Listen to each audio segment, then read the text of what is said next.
Okay, magnetic fields due to electric current, इस chapter के लिए हम अपनी सीरीज ऑफ लेक्चर्स के साथ आगे बढ़ते जा रहे हैं and I guess this is lecture number 15 in the sequence.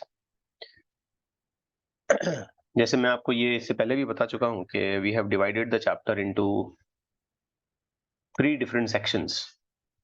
Of that, 2 sections about the induction of magnetic field and the force on a moving charge in a magnetic field, इस पर हम ऑलरेडी बात कर चुके हैं। अब जो इसका तीसरा सेक्शन है, हमने पिछले ही लेक्चर में उसको शुरू किया था।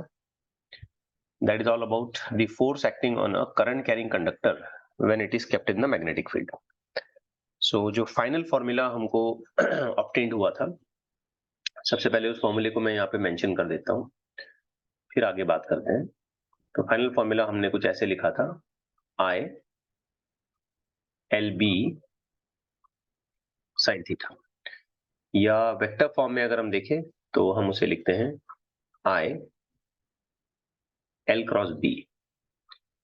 तो ये L जो है ये करंट एलिमेंट होता है, यानी कि वायर की length with the direction of current as its direction, and B is the magnetic field.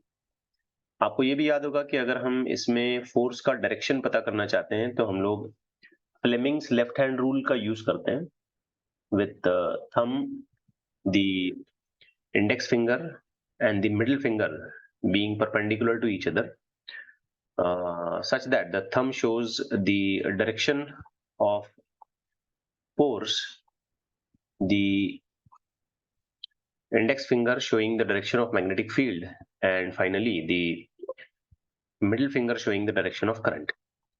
तो इसका कुछ अच्छा खासा डिस्कशन हमने पिछली क्लास में ऑलरेडी किया है, and proper theory, proper understanding we have already developed on it. इसी सीक्वेंस में आज हम लोग आगे बढ़ेंगे और कुछ थ्योरेटिकल डेरिवेशंस पर बात करेंगे, but before that we are left with couple of more questions to cover. अच्छा, इस फोर्स की मैंने अलग अलग रिप्रेजेंटेशन आपको बताई थी, जैसे कि अगर कोई स्ट्रेट वायर होती है तो length end to end count होती है, लेकिन अगर कोई आर्बिट्री लेंथ ऑफ वायर है, जैसे कि ऐसी वायर हम ले लेते हैं लाइक दिस, तो लेंथ जो है हम एंड टू एंड काउंट करते हैं, और एक्चुअल लेंथ ऑफ वायर न लेते हुए दोनों एंड्स के बीच में आने वाले गैप को हम लेंथ कंसिडर करते हैं। ठीक है, इसी कॉन्सिक्वेंस का नतीजा ये निकलता है कि अगर हमारे पास कोई लूप है किसी भी साइज या किसी भी शेप का, तो ये दोनों एंड्स यहाँ पर ज्वाइन हो जाते हैं, एंड इन सच केस हम लेंथ को 0 मानेंगे। अब लूप में अगर करंट जा भी रहा है और यहाँ पे कोई मैग्नेटिक फील्ड है भी, तो इस केस में भी हमारा क्लेम ये होगा कि यहाँ पे फोर्स कितना होगा, 0। फोर्स तो श्योरिटी के साथ 0 हो जाएगा, बट टॉर्क की सिचुएशन ये होगी कि ये 0 हो भी सकता है और टॉर्क 0 नहीं भी हो सकता है। ये पूरी तरीके से डिपेंड करेगा कि कॉइल का ओरिएंटेशन कैसा है और कॉइल किस तरीके से रखा गया है, मैग्नेटिक फील्ड का डायरेक्शन कैसा है, ऑल दैट। ये सारी बातें हमने पिछले क्लास में ऑलरेडी कवर कर ली हैं। सबसे पहले तो कुछ बेसिक क्वेश्चंस पर डिस्कशन करते हैं और फिर आगे थ्योरेटिकल डेरिवेशंस के साथ हम लोग आगे बढ़ेंगे। मैं चाहता हूं कि जब मैं थ्योरेटिकल डेरिवेशंस आपको बताऊं तो आप उसे इतना कंसंट्रेशन से सुने कि लेक्चर के कंप्लीट होते होते आपको वो सारे डेरिवेशंस याद भी हो जाने चाहिए, लर्न हो जाने चाहिए। इसमें सिर्फ ऐसा ना हो कि अंडरस्टैंडिंग का पार्ट हुआ और याद नहीं हुआ, दोनों हमें करना है। अंडरस्टैंडिंग का पार्ट भी हमारा हो जाना चाहिए ठीक से, और वो हमको याद भी होना चाहिए। Before that let's just complete the set of numerical जो हमारा बाकी रह गया था। अब बच्चों यहाँ पे हमको एक कॉइल दिया है इसने ऐसा, और इस पे मैग्नेटिक फील्ड लगा हुआ है और करंट क्लॉकवाइज सेंस में घूम रहा है। अब फिर हमसे इसने दो चीजें पूछा है कि coil being kept in the magnetic field and it does carry current, तो फोर्स कितना है, और दूसरा हमसे ये सवाल इसने पूछा है कि टॉर्क कितना है। तो बेटा जब हम फोर्स निकालेंगे तो इसके लिए मुझे कोई सेकंड ओपिनियन लेने की यहाँ पे जरूरत नहीं है, हम सीधे सीधे कह सकते हैं कि यहाँ पे कॉइल पे जो आने वाला फोर्स है वो हो जाएगा 0। करेक्ट हो गई बात? Yes Yes, sir. Now the question is about torque. अब टॉर्क कितना आएगा, ये चीज हमारे लिए थोड़ी सी कॉम्प्लेक्स है फिलहाल, until unless हम टॉर्क से रिलेटेड एक डेरिवेशन डेवलप ना कर लें। तो अभी इन कंटिन्यूएशन इस लेक्चर में हम होपफुली टॉर्क का एक डेरिवेशन बनाने वाले हैं, जिसमें हम टॉर्क का एक फॉर्मूला यूज करते हैं। एक्चुअली मैं ये अहेड ऑफ टाइम क्वेश्चन ले रहा हूं, but let's just complete. Torque का हम एक डेरिवेशन इस्तेमाल करते हैं जिसमें हम लिखते हैं m क्रॉस b। ये डेरिवेशन अभी आएगा। Okay, we will discuss this derivation, we will derive this formula. और अगर हम इसे मैग्नीट्यूड में लिखना चाहें तो हम इसे ऐसे लिखेंगे mb sin theta. Now the question is that कि इसमें ये m फैक्टर क्या है। तो बच्चों ये जो m फैक्टर है इसे हम कहते हैं डाइपोल मोमेंट। याद है, हमने इसको सीखा है ऑलरेडी आई गेस। और ये जो डाइपोल मोमेंट होता है ये किसी करंट कैरिंग कॉइल के लिए लिखा जाता है n, उस कॉइल के नंबर ऑफ टर्न्स, I, उस कॉइल में फ्लो होने वाला करंट, A, उस कॉइल का area as per shape. As per shape यानी कि अगर सर्कुलर है तो पाई आर स्क्वायर आएगा, रेक्टेंगल है तो रेक्टेंगल के एरिया का फॉर्मूला आएगा, स्क्वायर या किसी भी दूसरे शेप का कॉइल है तो उसका एरिया एज पर शेप वहां पे हम लेंगे। ठीक है, तो ये ऑलरेडी हमारा लर्न फॉर्मूला है, कोई नई बात नहीं है। तो हम यहाँ पे टॉर्क निकाल सकते हैं, लेकिन ख्याल रहे कि ये जो m होता है इस m का भी अपना एक डायरेक्शन है। m का डायरेक्शन हम फाइंड आउट करते हैं by using right hand rule, या कह लीजिए राइट हैंड थंब रूल। अब जैसे इस सिचुएशन में करंट जो है हमारा क्लॉकवाइज चल रहा है, तो अपने राइट हैंड थंब रूल के हिसाब से आप फिंगर्स के जरिए करंट के फ्लो डायरेक्शन को पता करें और थंब के जरिए आप m डायरेक्शन पता करेंगे। m बड़ा काम का रूल है, ये बहुत जगह काम में आ रहा है राइट हैंड थंब रूल। तो इस कॉइल के लिए m का डायरेक्शन क्या है, डाइपोल मोमेंट का डायरेक्शन क्या है? इनवर्ड। इनवर्ड्स, वेरी गुड, शाबाश। तो हम देखेंगे बच्चों के इस केस में डाइपोल मोमेंट का डायरेक्शन इनवर्ड है as per right hand thumb rule. और मैग्नेटिक फील्ड कैसा है? हॉरिजॉन्टल। तो क्या ये सिचुएशन मोर और लेस ऐसी नजर आएगी, ये m हो गया, ये हो गया b, करेक्ट है। अब आप करें m cross b, m cross b, तो टॉर्क का डायरेक्शन क्या आएगा? नीचे। नीचे की तरफ, शाबाश, बहुत अच्छे, बढ़िया। तो ये हो जाएगा टॉर्क का डायरेक्शन। ठीक है बच्चों, m क्रॉस b करके देखें आप, क्योंकि टॉर्क का फॉर्मूला देखना बेटा यहाँ पे m क्रॉस b है, इसके लिए भी राइट हैंड थंब रूल लगेगा।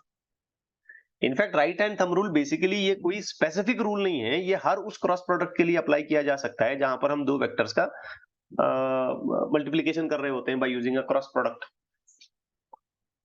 ठीक है, तो अब m क्रॉस b, अब हमें m पता चला राइट हैंड थंब रूल से, हमने फिंगर्स को ऐसे मोड़ा, m अंदर गया। Are you confirm with this condition कि m यहाँ पे अंदर जा रहा है? बॉयज? Yes sir. हाँ, यस सर। b का डायरेक्शन तो बच्चों हमको गिवन है। अब हमने m क्रॉस b किया तो टॉर्क आ जाएगा नीचे। अब टॉर्क हम लिखेंगे कैसे? तो बेटा सिंपल बात है, आप टॉर्क के फॉर्मूले को अप्लाई करो। तो बेटा टॉर्क का फॉर्मूला है mb sin थीटा। अच्छा, करंट सिचुएशन में आप लिखोगे ना इसको, तो मैं लिखूंगा n i a b, ध्यान से देखो, sin 90। sin 90 तो बेटा हो गया 1, n नंबर ऑफ टर्न तो 1 ही गिवन है, तो कॉइल एक ही टर्न वाली है, sin 90 भी 1 हो जाएगा। तो यहाँ पे बचा क्या? i, फिर इसके एरिया को अगर हम लिखेंगे ना तो ये पाई आर स्क्वायर हो जाएगा। इफ यू सी केयरफुली तो ये पाई आर स्क्वायर हो जाएगा। अब बचा क्या? b। तो ये हो गया आपका आंसर। बट इन एग्जामिनेशन हो सकता है आपसे ऐसा क्वेश्चन पूछा जाए कि भाई आप इसको वेक्टोरियल फॉर्मेट में लिखें। तो बच्चों वेक्टोरियल फॉर्मेट में हम इसे ऐसे लिखेंगे, i pi r square b minus J cap. Notice किया आपने, मैंने माइनस भी लगाया और जे कैप भी लगाया, नोटिस किया आपने? क्योंकि जो टॉर्क का डायरेक्शन बन रहा है वो y एक्सिस के हिसाब से नीचे की तरफ आ रहा है। तो ये आंसर है इसका। अब मैं यहां पे आपको कहूंगा कि एक 10 मिनट सब्र रखें, 10 मिनट वेट करें जरा। ये फॉर्मूला हम डेराइव करने वाले हैं, we will be deriving this formula. इस फॉर्मूले को हम बाकायदा ऑब्टेन्ड करेंगे, it's a 3 mark derivation in our boards examination. But चूंकि जिस तरीके से मैंने मॉड्यूल बनाया है उसमें ये क्वेश्चन पहले आ चुका है, तो हम इसको कंप्लीट कर रहे हैं और थोड़ी सी एक इंट्रोडक्टरी आइडिया भी आपको मिल जा रही है कि यहाँ पे हमने काम कैसे करना है। So this is how we deal with the situation. एक और क्वेश्चन देखते हैं जो तकरीबन इसी तरीके का है, थोड़ा बहुत। अब बच्चों हमारे पास सेमी सर्कुलर कॉइल है। अब इसमें भी इसने दो चीजें पूछी हैं कि फोर्स कितना होगा और टॉर्क कितना होगा। तो ये बहुत आसान है बेटा। अगर हम फोर्स निकालने की कोशिश करते हैं तो सबसे पहले हम एंड टू एंड डिस्टेंस कितना है ये देखेंगे। तो हमें पता चलता है यहाँ एंड टू एंड डिस्टेंस इधर से r, बचा हुआ उधर से r, तो ये डिस्टेंस बेटा हो जाएगा 2r। तो अगर हम यहाँ पर फोर्स का क्लेम करते हैं तो ये हो जाएगा I, डिस्टेंस हो जाएगा 2r b, यानी कि फोर्स की इक्वेशन हो गई 2IRB। Everyone getting it right? Yes. अब आती है बारी टॉर्क की। मैं चाहता हूं कि आप इस एग्जांपल को इस एग्जांपल के साथ कंपैरेटिवली देखें।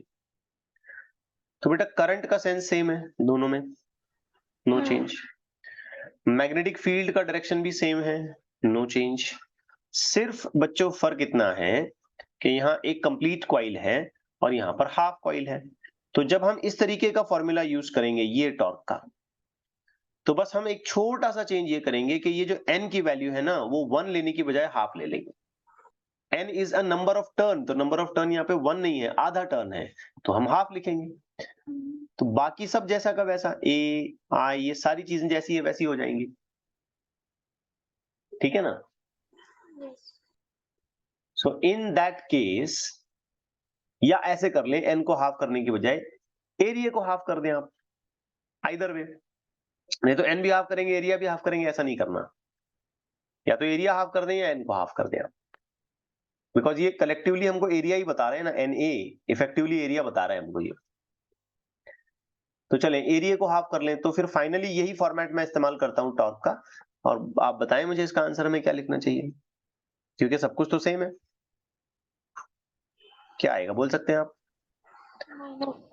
यस, शाबाश, आगे बढ़ेंगे। I pi r square b divided by 2, that's it. जी क्या? तो मैं इसको एक रिलेटिव वे में देख रहा हूं। ऐसा मैंने इसलिए किया ताकि आपको एक प्रोस्पेक्टिव मिले, आपको एक रेफरेंस मिले कि हम सीधे टॉर्क को हाफ कर सकते हैं अगर एरिया हाफ हो जाता है तो। और इसी कॉइल को हमने 1/4 वाले प्रोपोर्शन में रखा 90 डिग्री के, तो हम 1/4 कर देंगे इसको, कोई टेंशन वाली बात नहीं। बाकी ठीक है। आए एक लास्ट क्वेश्चन इसी सीक्वेंस में देखते हैं, फिर आगे हम लोग डेरिवेशंस के साथ बढ़ेंगे। And let me tell you, I will be taking 3 different derivations if possible, and all of them are very, very important as far as your theory examination is concerned, and even as far as the required basics for the competitive examination are concerned. Now here again there is a question in which there are 2 wires which are arranged perpendicular to each other. अब हमसे ये पूछा जा रहा है कि ये जो सेकंड वायर है, L गैप पर एक छोटा सा DL पोर्शन हमने यहाँ पे चॉइस किया है, ये वाला, इस पे फोर्स कितना आएगा? तो बेटा सबसे पहले ना आप मुझसे ये पूछ सकते हैं कि सर यहाँ मैग्नेटिक फील्ड ही नहीं है तो फोर्स कहाँ से आएगा? ठीक है नहीं, आपके माइंड में सवाल आएगा फोर्स तो उस वक्त आएगा जब करंट कैरिंग वायर किसी मैग्नेटिक फील्ड में रखा जा रहा है। तो यहाँ तो नहीं है कोई एक्सटर्नल मैग्नेटिक फील्ड, लेकिन अगर आप बहुत गौर से और ध्यान से देखते हैं तो बच्चों क्या ये वायर करंट कैरी कर रही है, ये वर्टिकल वाली, है ना? Yes sir. तो करंट कैरिंग वायर खुद अपना एक मैग्नेटिक फील्ड बना देगी, है क्या नहीं? कोई भी करंट कैरिंग वायर अपने सराउंडिंग स्पेस में मैग्नेटिक फील्ड बनाती है कि नहीं बनाती है? यस सर, बनाती। Very good. तो इस सेकंड वायर पे पहली वाली वायर से बनाया हुआ magnetic field as a external field treat किया जाएगा, ठीक है? मतलब पहली वाली वायर का करंट जो मैग्नेटिक फील्ड बनाएगा, सेकंड वाली वायर के ऊपर वो एक्ट करेगा और फिर ये current carrying wire in magnetic field हो जाएगी और फिर फोर्स डेवलप हो जाएगा। ठीक हो गई बच्चों बात? अब यस मैं सर। आपसे ये सुनना चाहता हूं कि इस जगह पर, जहां पर ये करंट I2 चल रहा है, यहाँ पे पहली वायर का जो मैग्नेटिक फील्ड आएगा, मैं उसे नाम दे देता हूं B1, चलें B1। लेकिन आप मुझे ये बताएं कि ये अंदर की तरफ होगा, बाहर की तरफ होगा, ऊपर नीचे, राइट लेफ्ट, क्या डायरेक्शन होगी इसकी? अंदर। अंदर की तरफ। बहुत अच्छे, शाबाश। राइट हैंड थंब रूल फिर एक बार। सेक्शन 1 से लिया हमने, ये राइट हैंड थंब रूल से हमने थंब से करंट दिखाया, और ये राइट हैंड की तरफ ऐसे मुड़ता हुआ हमें नजर आ रहा है। तो क्या हम इस बात से अच्छे तरीके से कन्विंस हैं कि यहाँ पर जो भी मैग्नेटिक फील्ड आएगा ये अंदर की तरफ जाएगा, पहली वाली वायर की वजह से? यस यस बच्चों। Yes sir. Yes sir. अब बेटा फोर्स लिखते हैं। तो बच्चों फोर्स में 3 चीजें होती हैं, वैसे देखा जाए तो 4 एंगल को मिला के, चलो हर एक बात मैं यहाँ पे मेंशन करता हूं। ये चीजें होती है I, फिर उसके बाद DL लेंथ होती है, फिर उसके बाद मैग्नेटिक फील्ड होता है, और फिर उसके बाद साइन थीटा होता है। अगर आप यहाँ पे इन तमाम चीजों को बहुत केयरफुली नोटिस करते हैं, तो ये फोर्स हमको सेकंड वायर पे निकालना है, इसलिए हमको करंट भी सेकंड वायर का लेना पड़ेगा, इसलिए लेंथ भी हमको करस्पॉन्डिंग सेकंड वायर की लेनी पड़ेगी। लेकिन मैग्नेटिक फील्ड किसकी वजह से मिल रहा है? फर्स्ट। फर्स्ट वायर का लिखना पड़ेगा। और ये जो थीटा यहां पर है, अगर लेंथ के साथ उस मैग्नेटिक फील्ड के डायरेक्शन को चेक किया जाएगा तो बिना हेजिटेशन के हम ये कह सकते हैं कि 90 डिग्री पे, क्योंकि मैग्नेटिक फील्ड जा रहा है अंदर की तरफ और ये सेगमेंट हॉरिजॉन्टल है। करेक्ट हो गई बात बच्चों? यस। तो अब सोचें कि ये सेकंड वायर पे आने वाला फोर्स हम कैसे लिखेंगे। सेकंड वायर पे चलने वाला करंट एज पर गिवन डायग्राम स्मॉल I2 है, लेंथ तो बेटा DL ही है। अब हम आगे अटक गए कि यार यहां मैग्नेटिक फील्ड कैसे लिखें। तो बच्चों मैग्नेटिक फील्ड का हम वो वाला फॉर्मूला यूज करेंगे जो हमने एक स्ट्रेट करंट कैरिंग वायर के लिए बनाया था in section 1। And if I am not wrong, आप लिखोगे म्यू नॉट I1 अपॉन 2 पाई, जिस जगह जिस पॉइंट पे हमको वो मैग्नेटिक फील्ड मेजर करना है उसका वायर की लेंथ से कितना डिस्टेंस है, L। ठीक हो गई बात? यस बच्चों। तो फाइनली सर। आंसर क्या बना? Mu naught I1 I2 divided by 2 pi L into ये बचा हुआ लेंथ DL। ये हो गया आपका फाइनल आंसर। अब इस एग्जांपल में मैंने आपके लिए एक हिंट छोड़ा है, या आपके लिए एक वे ऑफ थॉट जिसे कहते हैं ना, स्किल कंसेप्ट डेवलपमेंट, ये छोड़ दिया कि दोनों वायर्स में अगर करंट है तो दोनों वायर्स आपस में एक दूसरे पर फोर्स लगा सकते हैं। पहली वायर का मैग्नेटिक फील्ड दूसरी पे एक्ट होगा तो दूसरी वायर का मैग्नेटिक फील्ड पहले पे भी एक्ट हो सकता है। तो ये फोर्स जो मैं सेकंड सेगमेंट के लिए लिख रहा हूं ना, ऐसा ही फोर्स अगर मैं पहली वायर पे कहीं चॉइस करता हूं तो उसके लिए भी लिख सकता हूं। सिर्फ फर्क इतना होगा, जब मैंने इसको फर्स्ट वायर का फोर्स अगर लिखना है तो करंट फर्स्ट वायर का आएगा, लेंथ भी फर्स्ट वायर की आएगी, लेकिन मैग्नेटिक फील्ड सेकंड। सेकंड का आएगा, क्योंकि पहले का मैग्नेटिक फील्ड दूसरे पर एक्ट होगा और दूसरे का मैग्नेटिक फील्ड पहले पर एक्ट होगा, और वो आपस में एक दूसरे के साथ काउंटर बैलेंस करेंगे और एक दूसरे पे एक फोर्स डेवलप कर सकते हैं। And it is one of the fundamental force in nature. Fundamental है ये, बिल्कुल बेसिक। Getting it? सो ये कुछ क्वेश्चंस हमारे नेसेसरी थे, जरूरी थे।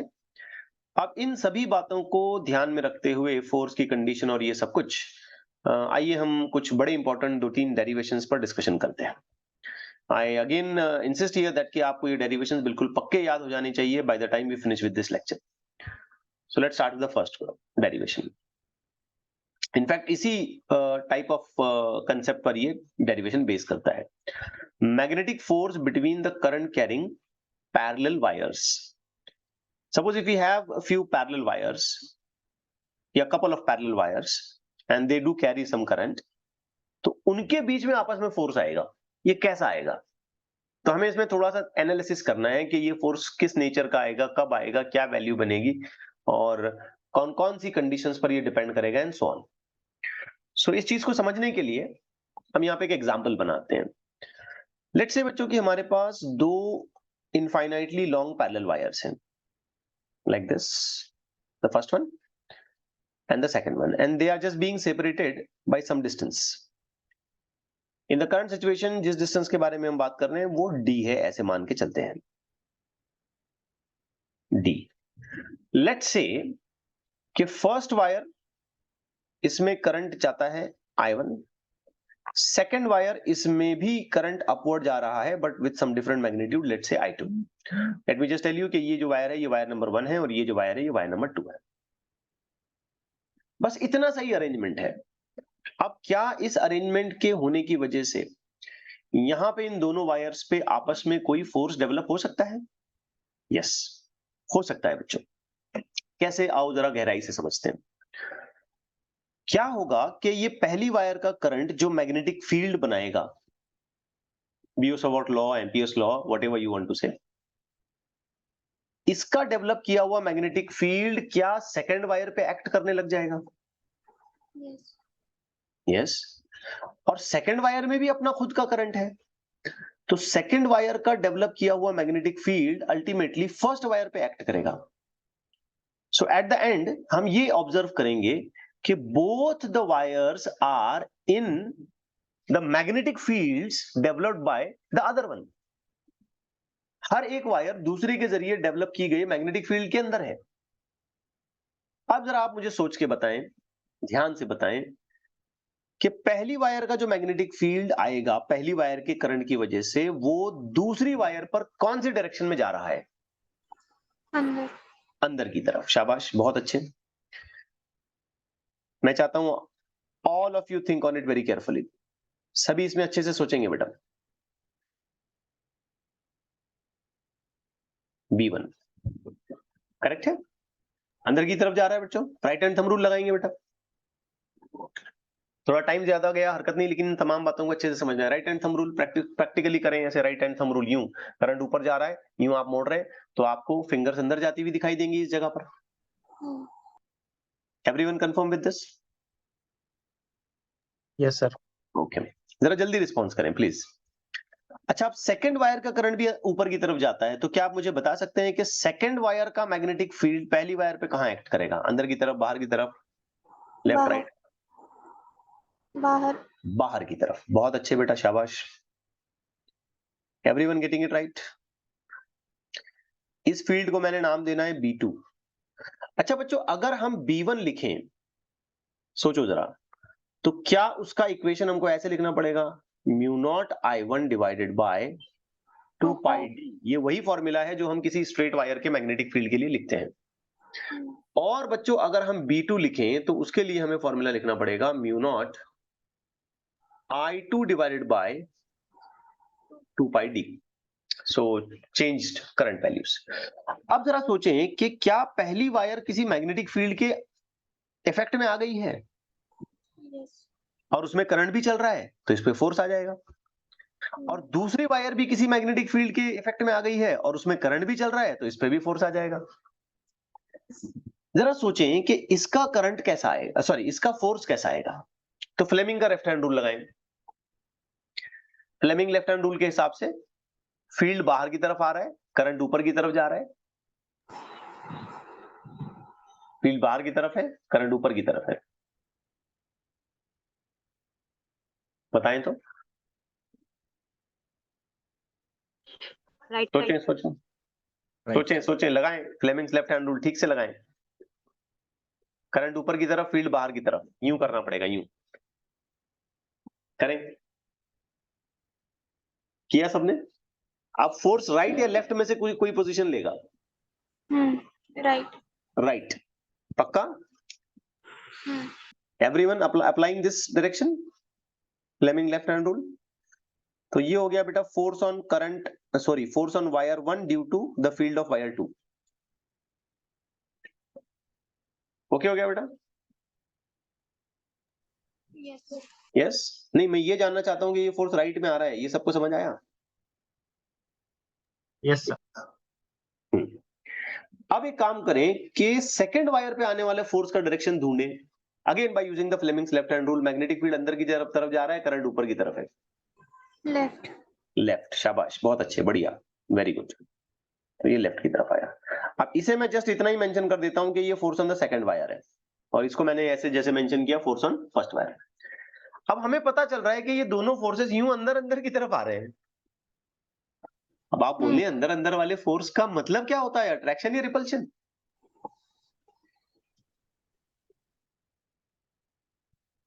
जब फोर्सेस यूं अंदर अंदर की तरफ दिखाए जाते हैं तो उसका मतलब क्या है, अट्रैक्शन है या रिपल्शन है? Attraction. Attraction. अट्रैक्शन है। हमने कई बार देखा, ग्रेविटेशन में देखा, इलेक्ट्रोस्टैटिक्स में देखा। तो पता चला कि जस्ट दो वायर्स जो कि पैरेलल हैं और हमने उनमें बस करंट फ्लो करा दिया, कोई एक्सटर्नल मैग्नेटिक फील्ड वील्ड नहीं रखा, बस इतना ही करने से दोनों वायर एक दूसरे को अट्रैक्ट करेंगे। They will just come closer, वो एक दूसरे को अट्रैक्ट करने की कोशिश करेंगे। अब हमारा इंटरेस्ट ये भी है कि हम इस फोर्स को मैग्नीट्यूड में लिख पाए कि कितना फोर्स बनेगा। आइए लिखते हैं। तो फोर्स नंबर 1 बच्चों अगर मैं लिख रहा हूं तो वायर नंबर 1 में मैं लिख रहा हूं, फोर्स का फॉर्मूला होता है ILB। अब वायर की जो भी लेंथ होगी, चूंकि मैं फर्स्ट वायर का फोर्स लिख रहा हूं तो करंट भी फर्स्ट वायर की लूंगा। लेंथ कॉमन है दोनों का, मतलब लेंथ L ले लेते हैं। लेकिन मैग्नेटिक फील्ड पहली वायर पर किसकी वजह से आई है? Second. तो सेकंड का मैग्नेटिक फील्ड आएगा। अब बच्चों ये अगर फॉर्मूला हम पूरा करते हैं तो हमें लिखना मिलेगा I1L, कंटिन्यू कर लें, mu naught I2 divided by 2 pi D. So इसको रीअरेंज करने पर हम लिख पाएंगे mu naught I1 I2 divided by 2 pi D and an additional term of L। ये पहली वायर का फोर्स हो गया। अब इसी तरीके से अगर आप सेकेंड वायर का फोर्स लिखते हैं, सोचिए जरा, तो करंट कौन सी वायर का लेंगे आप? Second.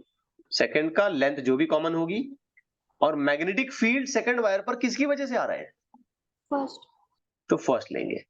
तो जब हम इसको भी पूरा करेंगे तो आप देखेंगे बेटा ये हो गया I2L, B1 की रिलेशन में इस्तेमाल करूंगा mu naught I1 divided by 2 pi D. So इसे ठीक ठाक तरीके से रीअरेंज करने पर हमें आंसर मिलेगा mu not then I1 then I2 divided by 2 pi D into an additional term of L। अब आप एक चीज नोटिस करेंगे कि ये फोर्स चाहे पहली वायर पे आए चाहे दूसरी वायर पे, ये एग्जैक्टली सेम है। ये एग्जैक्टली सेम है। देखिए आप इस फॉर्मूले को देखिए, इस फॉर्मूले को देखें, इट्स जस्ट एग्जैक्टली सेम। सही हो रही है बात? तो ये बिल्कुल वैसे हो गया जैसे दो चार्जेस एक दूसरे को अट्रैक्ट कर रहे हैं या दो मासेस एक दूसरे को अट्रैक्ट कर रहे हैं। ये बिल्कुल एक म्यूचुअल फोर्स की कहानी बन गई। और ऑफ कोर्स इसमें यहां पर अंदर अंदर वाला फोर्स, यानी कि हमारा क्लेम बिल्कुल साफ साफ होगा कि ये फोर्स का नेचर कैसा होगा? अट्रैक्शन। अब आइए इस बात की भी थोड़ी सी तहकीक करते हैं, इस बात का भी एनालिसिस करते हैं कि अगर हमने दो वायर्स ले लिए, ऑफ कोर्स इन दोनों पैरेलल वायर्स के सेपरेशन को हमने पहले की ही तरह डी कॉल किया। करंट्स हमने कुछ ऐसे चॉइस किए कि फर्स्ट वायर करंट जा रहा है ऐसे ऊपर की तरफ, लेकिन सेकंड वायर में लेट्स इमेजिन के करंट नीचे की तरफ आता है। लेट मी टेल यू कि पहली वायर है, ये दूसरी वायर है। अब इसकी कहानी समझते हैं। सबसे पहले आप मुझे बताएं कि इस पहली वायर की वजह से सेकंड वायर पर मैग्नेटिक फील्ड का डायरेक्शन कैसा होगा? अंदर की तरफ होगा या बाहर की तरफ होगा? Under. वेरी गुड, शाबाश, everyone getting it right. Inwards, yes. पहली वायर का करंट ऊपर, right hand thumb rule, magnetic field अंदर, इधर बाजू में दिखाएं तो। पक्का बच्चों? बॉयज जल्दी रिस्पॉन्स करें। Yes, sir. अब सेकेंड वायर का जो करंट है I2, उसकी वजह से मैग्नेटिक फील्ड पहली वायर पे कैसा आएगा, अंदर या बाहर? Under. वेरी गुड, चेक करें बेटा, ये भी अंदर की तरफ आएगा। राइट हैंड थंब रूल लगाना है आपने। कंफर्म हो गया? Yes. ओके, मतलब ये मैग्नेटिक फील्ड सेकंड वायर की करंट की वजह से आ रहा है। ये थंब नीचे दिखाओगे, ये यूं अंदर की तरफ जाएगा। थंब नीचे की तरफ दिखाओ, फिंगर की टर्निंग देखो आप, जा रहा है ना अंदर बच्चों, इनवर्ड्स।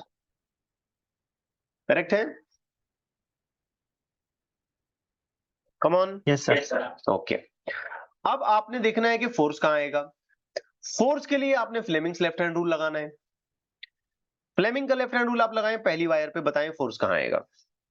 Left. मैग्नेटिक फील्ड अंदर की तरफ जा रहा है, करंट ऊपर की तरफ जा रहा है, सीधे सीधे थंब हम देखेंगे तो लेफ्ट की तरफ जा रहा है। कंफर्म हो गया बच्चों? चेक करें करेक्ट है कि नहीं।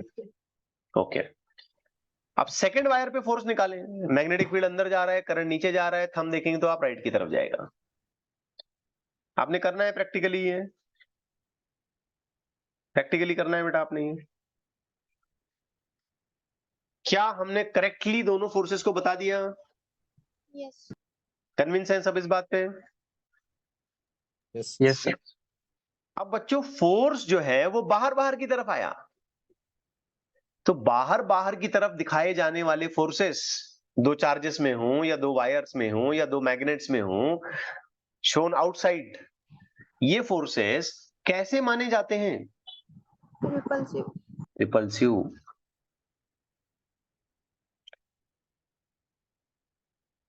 तो इसका सीधा मतलब है कि यहां पर रिपल्शन होगा। अब इन फोर्सेस को अगर मैं कैलकुलेट करता हूं so they will be exactly in a similar manner, answer वही आएंगे जो पहले आ रहे थे।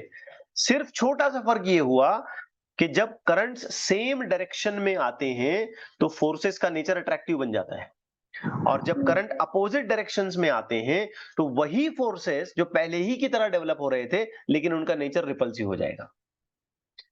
तो बेटा हम इस तरीके की सिचुएशन को कहते हैं लाइक करंट्स। मतलब एक जैसी डायरेक्शन वाले करंट, मैग्नीट्यूड एक की बात नहीं कर रहे हैं हम, सिर्फ डायरेक्शन एक की बात कर रहे हैं। लाइक करंट्स का मतलब ऐसे करंट्स जिनकी डायरेक्शन सेम हो। और ये जो सेकंड सिचुएशन आई हमारे सामने, इनको हम बोलते हैं अनलाइक करंट्स।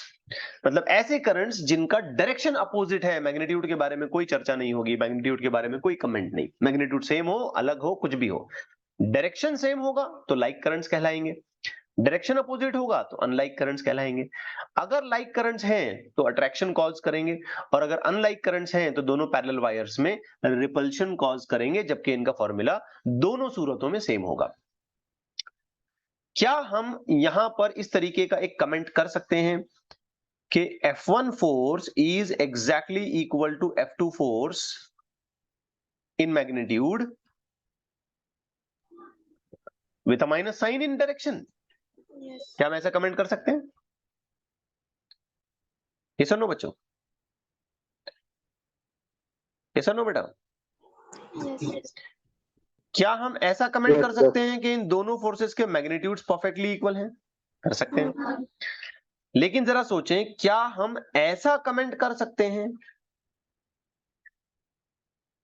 क्या हम ये लिख सकते हैं? नहीं. नहीं लिख सकते। ये फोर्सेस की डायरेक्शन पूरी तरीके से अपोजिट है, तो हम ये नहीं बोलेंगे कि वेक्टोरियली दे आर सेम। हम बोलेंगे भाई मैग्नीट्यूड में they are same, vectorially they are negative of each other. तो यहां पर हमें ये अलाउड नहीं है, हम इसकी क्रॉस कर देते हैं, क्रॉस करते हैं, मतलब ये इक्वल नहीं है। Equal in a sense direction में सेम नहीं है। Vectorially as a vector they are not equal, rather as a magnitude they are equal, as a vector they are negative to each other. अब कभी कभी बच्चों इसमें ये भी बोला जाता है, लिखा जाता है, बताया जाता है कि फोर्स पर यूनिट लेंथ कितना है। तो हमें इसमें ज्यादा कुछ नहीं करना है, सिर्फ ये जो लेंथ का फैक्टर एडिशनली आ रहा है, मैं शुरुआत से इसको एडिशनल बोलते जा रहा हूं, ये लेंथ का फैक्टर आपने फोर्स के नीचे ले जाना है इसके डिनोमिनेटर में, तो ये रीड किया जाएगा force per unit length. Getting it? अब हमारे मन में एक बहुत यू में से कंफ्यूजन वाली कंडीशन क्रिएट हो सकती है कि हमने देखा कि वायर्स में जब सेम करंट होता है तो वो एक दूसरे को अट्रैक्ट करते हैं, और फिर बाद में अगर वो अपोजिट डायरेक्शन वाले करंट में आ जाती हैं पैरेलल वायर्स, तो एक दूसरे को रिपेल करते हैं। बच्चों हम अक्सर हमारे घर की वायरिंग्स करते हैं, हमारे घर में इलेक्ट्रिकल वायरिंग्स होती हैं, या उससे बढ़िया एग्जांपल मैं आपको दूं तो पोल पर इलेक्ट्रिकल की सर्विस लाइंस लगी होती हैं, जहां से हमने करंट को ड्रॉ करना है, पावर को ड्रॉ करना होता है। वो पोल्स पर लगी हुई सारी की सारी वायर्स तो पैरेलल ही होती हैं, 4-4 5-5 वायर्स लगी होती हैं वहां पर, तो एक साथ पैरेलल। तो फिर हमने अभी तक ऐसा क्यों नहीं देखा कि वो एक दूसरे को अट्रैक्ट कर रही हैं या एक दूसरे को रिपेल कर रही हैं या कोई मैग्नेटिक फील्ड आपस में बना करके एक दूसरे के ऊपर असर डाल रही हैं? ऐसा हमने कभी नहीं देखा, है ना? ये एक सीरियस क्वेश्चन है। अगर ऐसा अट्रैक्ट करने लग गए तो बहुत सारे एक्सीडेंट्स हो जाएंगे। ऐसा रिपेल करने लग गए तो वायर्स टूट फूट जाएंगी, कनेक्शंस कोलैप्स हो सकते हैं पूरे। तो ये एक serious kind of condition create करेगा। फिर हम क्यों ये देखते हैं कि पैरेलल वायर्स करंट कैरी कर रहे हैं लेकिन कुछ भी नहीं हो रहा है? तो बच्चों इसका एक रीजन मैं आपको बताता हूं। हमने यहाँ पे चालाकी की है। हमने क्या किया, जो वायर्स हम इस्तेमाल करते हैं ना, वो ट्विस्टेड इस्तेमाल करते हैं, ट्विस्टेड वायर्स।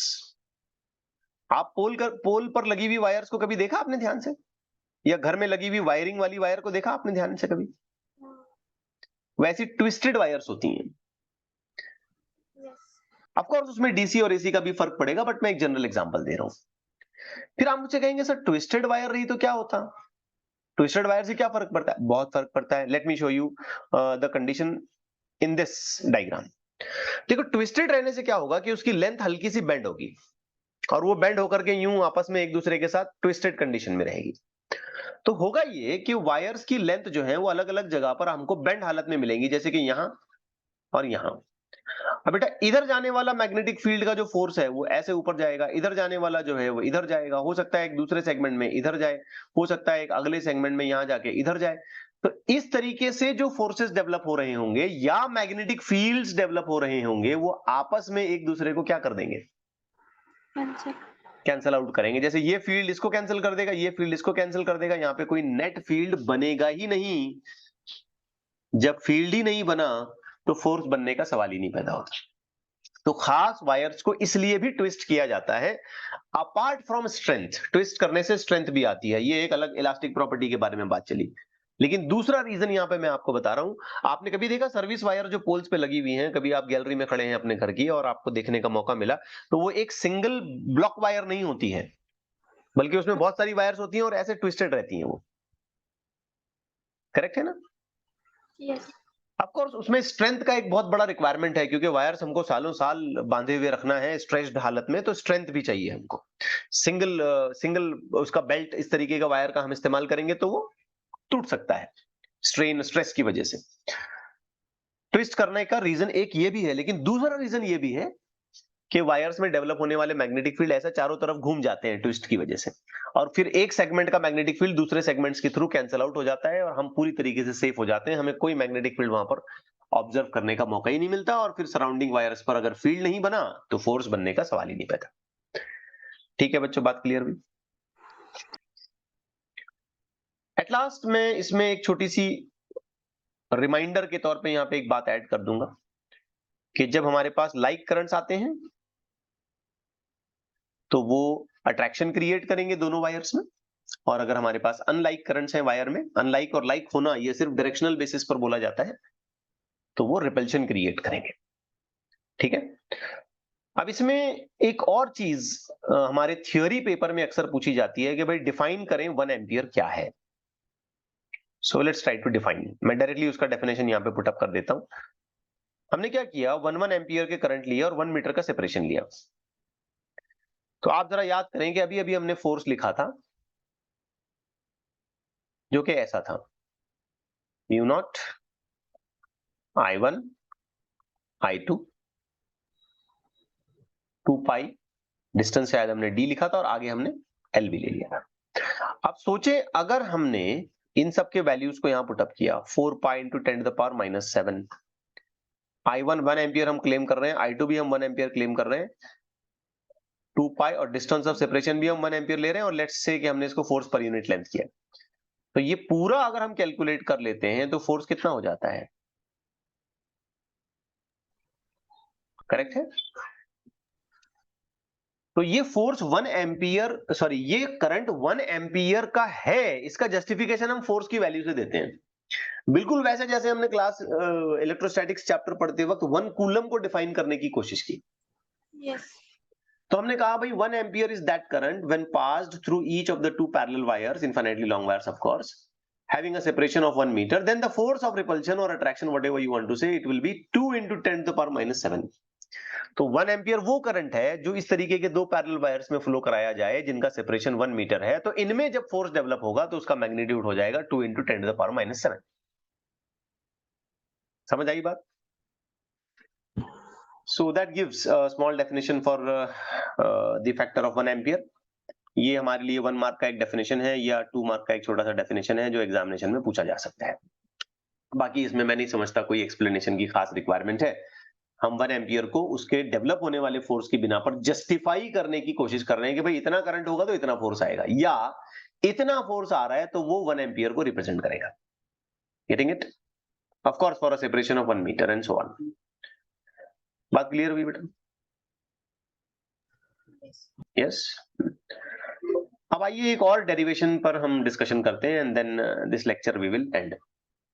बड़ा ही इंपॉर्टेंट डेरिवेशन है, वेरी इंपॉर्टेंट, क्योंकि आगे पूरा चैप्टर इस बात पे बेस करेगा। हम लोग मूविंग कॉइल गैल्वेनोमीटर, उसकी कंस्ट्रक्शन और वर्किंग भी पढ़ने वाले हैं, कॉइल्स के टॉर्क पर भी हम बात करने वाले हैं, तो सब कुछ अब इस डेरिवेशन पर आगे चैप्टर डिपेंड करता है। तो just try to understand everything very carefully. Torque acting on a current carrying coil kept in magnetic field. तो लेट्स से बच्चों कि हमारे पास एक कॉइल है विथ द डिस्क्रिप्शंस कि हमने एक स्क्वायर कॉइल ले ली and length is L। Okay, screen दिख रही है आपको? यस। सो ये कॉइल हमने ले ली, मान लेते। बड़े ध्यान से समझना बेटा, छोटा सा डेरिवेशन है बट बहुत इंपॉर्टेंट है। साइड्स हम लोग लेबल कर लेते हैं A, B, C and D। Let's say the lengths are L and L। ठीक है, हम इसमें कुछ करंट फ्लो कराते हैं। Let's say the current which we expect, which we supposed to flow is I, like this, and the current continues like this, I. Let's say कि इस coil को हमने एक ऐसी जगह पे रखा जहां पे मैग्नेटिक फील्ड ऐसे पास हो रहा है, ये मैग्नेटिक फील्ड, एक यूनिफॉर्म मैग्नेटिक फील्ड हमने यहां पे चॉइस किया। ठीक है बच्चों, this is the situation. Are things clear? Now अब इस कॉइल का हर एक एलिमेंट एज गुड एज ऐसा है जैसे कि वो करंट कैरिंग कंडक्टर है और मैग्नेटिक फील्ड में रखा हुआ है।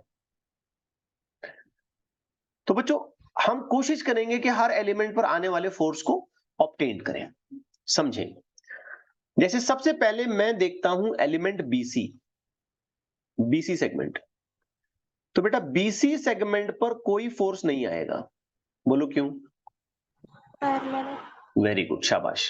क्योंकि आपको तो पता है कि जब हमने फोर्स लिखना होता है, देखिए मैं यहाँ कॉर्नर पे लिख रहा हूं, उसमें हम लोग लिखते हैं current length B and then we write sine of theta.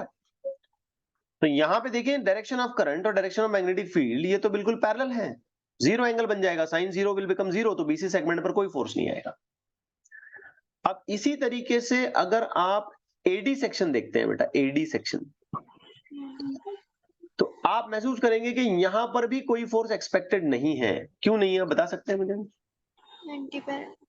हाँ, क्योंकि यहां पर करंट का डायरेक्शन आप देखें और मैग्नेटिक फील्ड का डायरेक्शन देखें तो थीटा तो हो गया 180 के हिसाब से sine 180 will become zero and the force will turn out to be zero. मतलब out of these 4 elements we find that के बीसी सेगमेंट और एडी सेगमेंट का कोई रोल नहीं है, कोई कैलकुलेशन उसमें नहीं बनेगा। अब बात करते हैं ए बी सेक्शन की। Think on it very carefully. तो बच्चों ए बी सेक्शन पर फोर्स बनेगा कि नहीं बनेगा? बनेगा। 90 डिग्री पर है, मैग्नेटिक फील्ड यूं जा रहा है, करंट का जो एलिमेंट है लेंथ का वो ऐसा है, आपस में देखेंगे तो 90 डिग्री बना रहा है, तो फोर्स बनेगा। और अगर हमने इस फोर्स को लिखा 90 डिग्री के हिसाब से तो हम लिखेंगे आई एल बी, करेक्ट है, because sign 90 will become 1। But the question is that कि ये फोर्स कौन सी डायरेक्शन में है? तो इसके लिए हम फ्लेमिंग्स लेफ्ट हैंड रूल इस्तेमाल करेंगे। बताएं कौन सी डायरेक्शन में है? अंदर की तरफ है। तो हमने पहले बी बताया, फिर हमने करंट ऊपर की तरफ बताया, फ्लेमिंग्स लेफ्ट हैंड रूल ठीक से अप्लाई करें। आप सभी इस बात पर कन्विंस हैं कि फोर्स ये अंदर की तरफ जा रहा है? Yes, Yes. ओके। अब इसी तरीके से आप फोर्स कैलकुलेट करें सीडी सेक्शन पे, सिमिलर वे में।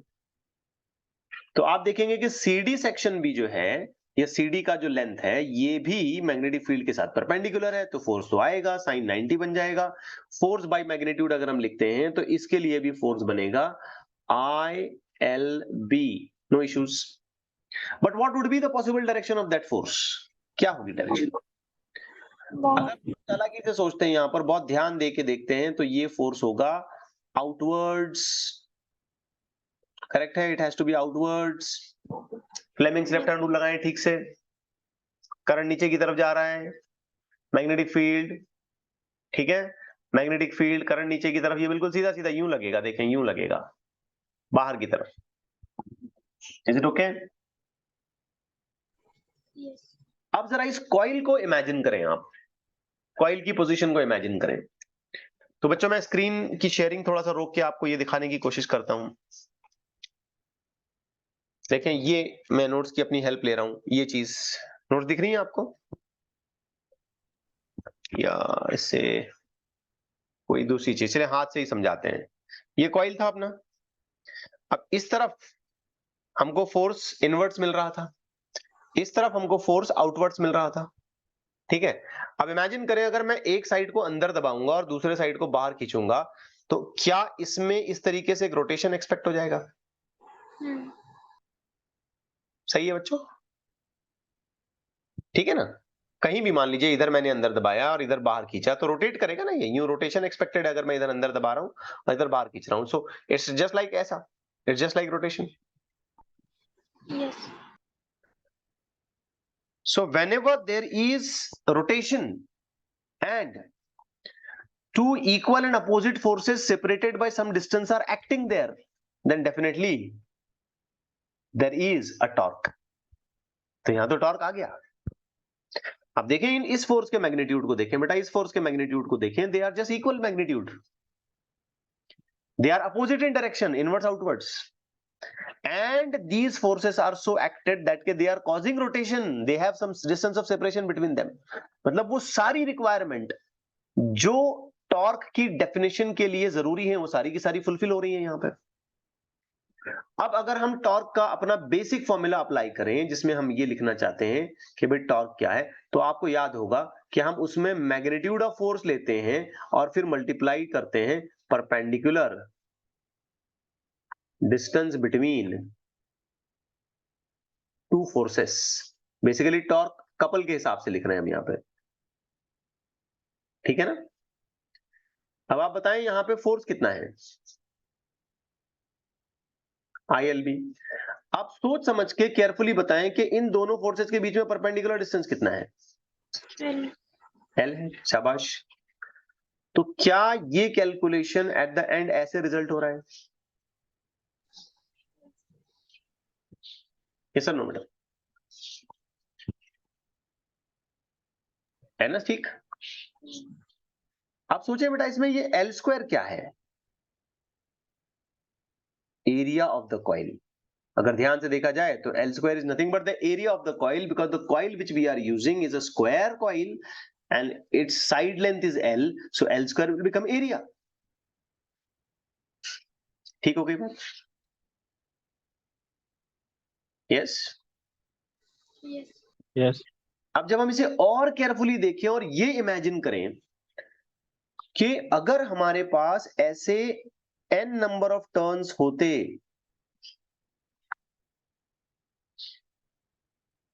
और सच n टर्न्स, एक से ज्यादा कॉइल में हमने एक से ज्यादा टर्न्स घुमा दिए अगर, तो क्या बेटा यही टॉर्क का इक्वेशन NIAB बन जाता? Yes. Because the same thing n times, but we have a condition to remember। ये चीज क्या है? M.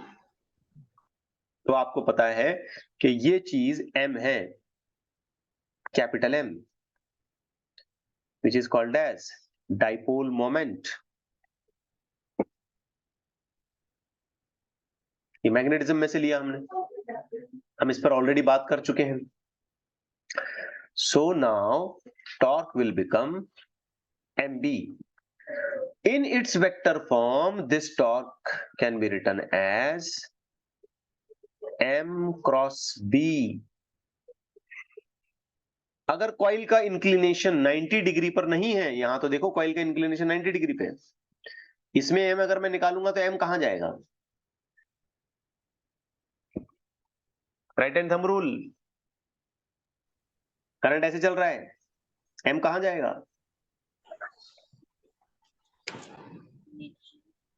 बेटा m कहां जाएगा इसका? Inward outward? इनवर्ड। इनवर्ड। और मैग्नेटिक फील्ड ऐसा हॉरिजॉन्टल है, तो आपस में 90 डिग्री थे ये, इसकी वजह से यहाँ कुछ भी नहीं आया। लेकिन अगर कोई इंक्लिनेशन इसका बनता है, आपस में अगर ये कोई एंगल बनाते हुए एक दूसरे के साथ अरेंज्ड है, तो क्या यही टॉर्क की इक्वेशन ऐसी लिखी जाएगी? यस।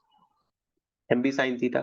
अब जैसे मैं कुछ एग्जांपल्स आपको देता हूं, बड़े ध्यान से देखना बच्चों। अगर मैंने कॉइल ऐसी इस्तेमाल की, केयरफुली समझना बेटा, ये यूं ऐसी कॉइल है और इसमें मेरा मानना है कि करंट ऐसे जा रहा है, और मैं साथ साथ ये भी कह रहा हूं कि मैग्नेटिक फील्ड जो है ना वो ऐसे चल रहा है। अब आप मुझे बताएं, क्या इस पे टॉर्क एक्ट होगा? नहीं। तो सबसे पहले ना बेटा आपने m निकालना है, तो इसका m कहां जाएगा? लेफ्ट में। इधर जाएगा इसका m। Right hand thumb rule से आप m निकालें, ये यूं राइट हैंड थंब रूल से निकालेंगे आप। अब m और b में एंगल कितना हो गया? 180। 180 डिग्री हो गया। साइन 180 डिग्री क्या होता है? 0। मतलब इस तरीके से अरेंज की गई कॉइल में कोई टॉर्क एक्ट नहीं होगा, it will be in zero case, zero condition में चला जाएगा ये। लेकिन अगर इसी कॉइल को ऐसे किया जाता है, घुमा के, टर्न करा के ऐसे किया जाता है, same coil, and the current is suppose to move like this, and let the magnetic field is being kept in a similar way, जैसे पहले से रखा गया था वैसे, क्या अब टॉर्क एक्ट होगा? यस। यस, क्योंकि इस सिचुएशन में बी का m कहां जा रहा है? इनवर्ड। इनवर्ड। शाबाश। राइट हैंड थंब रूल बहुत काम का है, हर जगह वेक्टर मल्टीप्लिकेशन में आ रहा है, टॉर्क के लिए आ रहा है, m के लिए आ रहा है, b के लिए आ रहा है, मैग्नेटिक फील्ड बताने के लिए आ रहा है, बहुत जगह v क्रॉस b में आ रहा है। अच्छा, यहाँ टॉर्क एक्ट हो जाएगा। हम गौर से देखेंगे तो ये आपस में 90 डिग्री पर थे, तो श्योरली हम हमारे टॉर्क का आंसर यहाँ पे लिखेंगे mb। Sine 90 will take a value of 1। अब मान लिया अगर हमने कॉइल को ऐसे रखा, जस्ट इमेजिन करें, ये हमने कॉइल को यूं रखा और हमारा ये कहना है कि भाई करंट ऐसे चल रहा है। अब आप बताएं कि सबसे पहले m कहां जा रहा है? डाउनवर्ड। यस, नीचे। डाउनवर्ड्स। शाबाश। तो ये हो गया m। अगर इस जगह पर हम ये कहते हैं कि मैग्नेटिक फील्ड खुद अंदर की तरफ है, तो क्या टॉर्क एक्ट हो जाएगा? यस। यस, होगा, क्योंकि ये तो 90 डिग्री पे चले जाएंगे, है क्या नहीं? तो टॉर्क एक्ट हो जाएगा। और यहां पर भी अगर हम टॉर्क लिखेंगे तो वो भी mb हो जाएगा। लेकिन इसी सिचुएशन में अगर बच्चों मैं ये कहता हूं कि मैग्नेटिक फील्ड ऐसा नीचे की तरफ है, तो टॉर्क कितना होगा? 0। 0, चाहे पैरेलल चाहे एंटी पैरेलल। सो डिपेंड करता है कि कॉइल का ओरिएंटेशन कैसा है और उसके लिए मैग्नेटिक फील्ड डाइपोल मोमेंट कहां जा रहा है, कैसे जा रहा है, और उसके हिसाब से टॉर्क का डायरेक्शन, टॉर्क की वैल्यू, टॉर्क का मैग्नीट्यूड आइडेंटिफाई किया जाएगा। ठीक है। अब आपको याद होगा कि टॉर्क अगर एक्ट नहीं होता है, टॉर्क 0 हो जाता है,